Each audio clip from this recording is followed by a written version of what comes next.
How to hide apps on Android device. Hey everyone, let us get right into the video on how you can easily hide apps on Android.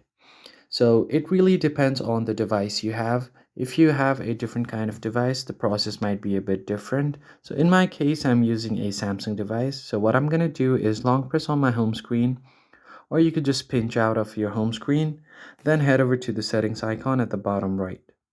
What you could also do is simply go ahead and tap on the settings and then head over to home screen settings.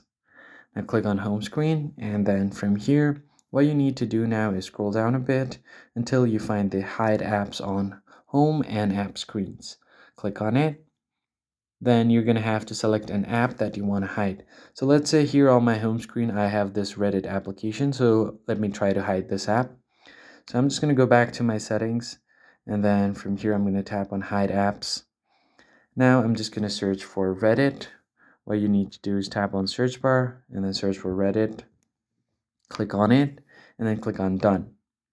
And once that is done, your Reddit app should be hidden. As you can see, the app that was right here is no longer here. So now the Reddit app has been hidden from my home screen and app screen. So that's how you hide apps on Android. If this was helpful to you guys, make sure to hit the like button below and subscribe, and I'll catch you guys next time.